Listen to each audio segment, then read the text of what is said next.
Yo,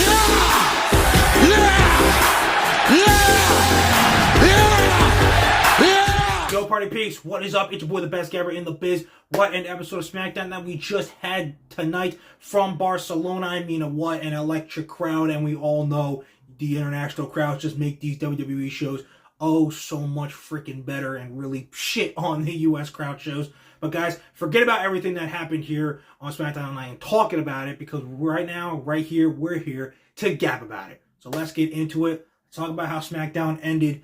Not the no pop of DIY literally coming out, which this just shows you how bad Def Rebel is, because your entrance music being shit, thanks to Def Rebel, has now a guarantee to make you like lose all your aura.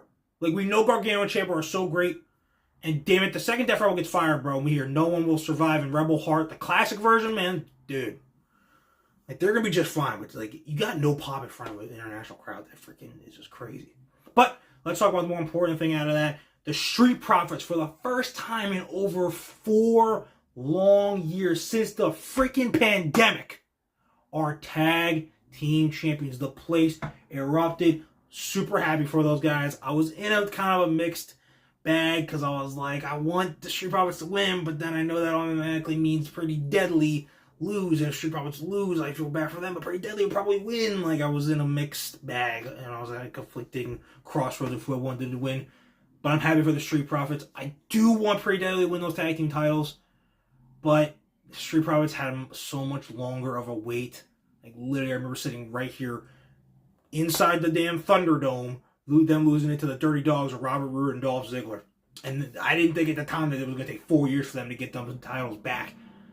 But congrats to Dawkins and Ford. Despite all the people who are like, oh, they're going to break up and do this and this, they have stuck together, and now finally they are the tag team champions again. I'm looking forward to their run.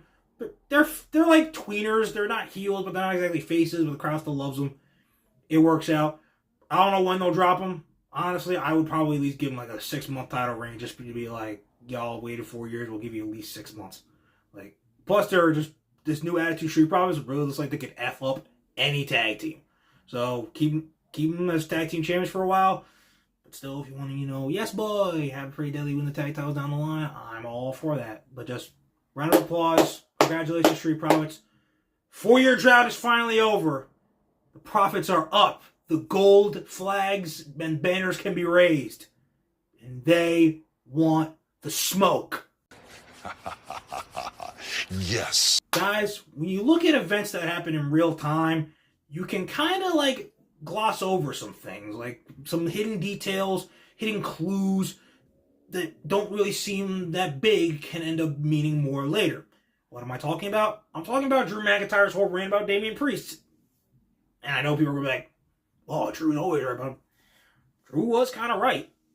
Everything that happened to him last year, all the stuff with CM Punk, all this and this, which we knew was going to happen, one person in particular always benefited from it most. And that was Damian Priest. So happy I got to be there at Mania last year when he cashed in. But the opportunity only presented itself because Punk took out McIntyre, and then Clash at the Castle. Priest retained because of interference from CM Punk. And then literally Money in the Bank, Priest pinning McIntyre again. Screwed because of CM Punk. Walks out still as world champion. We kind of saw this pattern, but then the pattern increases when Drew was eliminated by Priest at the Rumble. Was eliminated by him in the Elimination Chamber. So, I'm not saying Damian Priest hasn't kind of deserved what he's gotten, but you have kind of screwed around with Drew a little bit too much, and we know Drew is a whole powder keg when it comes to, getting screwed over. And he's right. He has nothing, no world titles, no CM Punk, no nothing, no bloodline to be dealing with. He now can just focus on what he did tonight, and that was just making Damian Priest's life a living hell, which, anywhere overseas is going to get cheered like crazy, but that's not the point. People really thought that this was not going to be a good WrestleMania match for these two. I'm seriously intrigued by this. Like, these are two guys who are going to be world champions, like, again, in the coming years.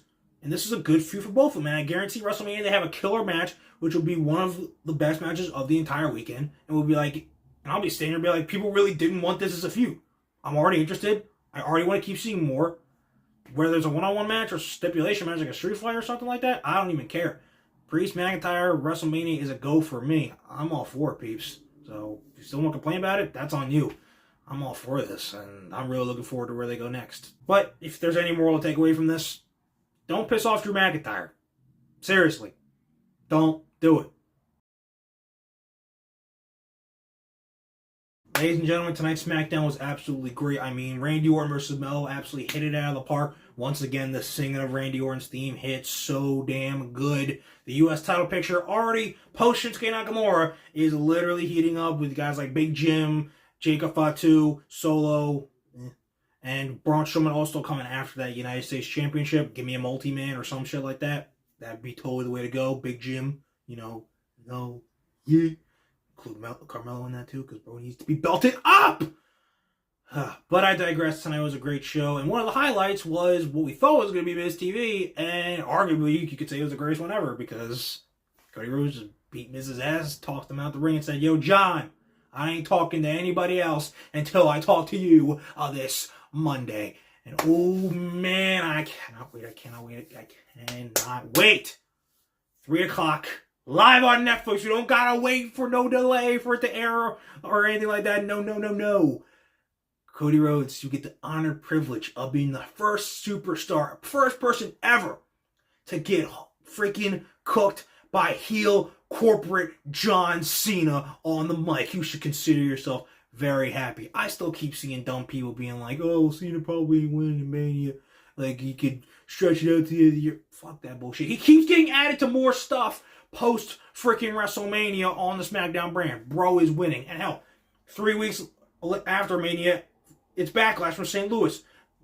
I wonder who they could do at that show. Cena, Randy, Cena as the heel, Randy as the face, Cena whooping Randy's ass in front of a hometown crowd cheering for Randy. Oh wow, so easy to see coming. If they do something like a triple threat or whatever, it doesn't matter. Cena is winning at Mania. I seriously cannot wait. We are all waiting with bated breath as to what Cena's new heel music is going to be. Fear My Name is out there, but Cena even said I would want to remix it with trumpets. So we don't know the official theme of what he's going to be using, and we just can't wait to really hear heel John Cena. I mean, if you've been alive long enough, you saw heel Cena as Dr. Thuganomics. But this ain't Dr. Thuganomics heel Cena. This is a brand new heel Cena we have never seen before. A lot of people have been hoping to see for a long, long time. Cody, I'm going to keep saying it every week. I love you. But bro, you're going to get cooked. You're going to lose at WrestleMania. The only thing you can hopefully take out of this WrestleMania is you can get some payback on Travis Scott. Call Stone Cold, have him legit stunner his ass. I don't freaking know. Point is, Cody, get ready, bro. Because you think you want it, but you have no idea what's coming your way this Monday. So, we'll see you later as the road to Cena saying this one more time continues. The champ is here! Okay, you guys, that is SmackDown. We are done. Keep putting the rearview mirror. We are done. A very solid episode of SmackDown. International crowds like Barcelona make things even better than what they already are, but we got to move on.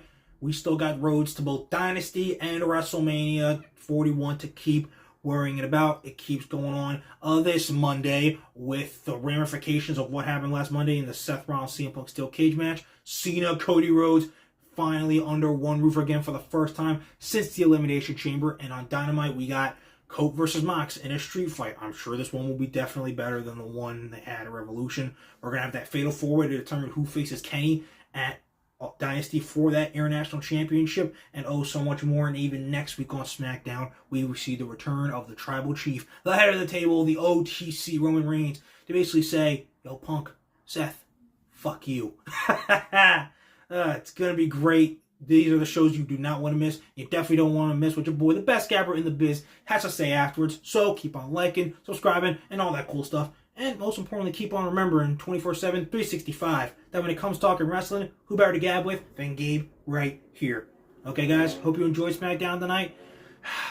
Monday can't come soon enough. It's only 3 more days away. I can't wait. So I'll see you guys after John Cena cooks the shit out of Cody Rhodes. F them kids. F the story. Number 17 on the way. Let's go. Go on. Get out of here. I'm done. The champ is here.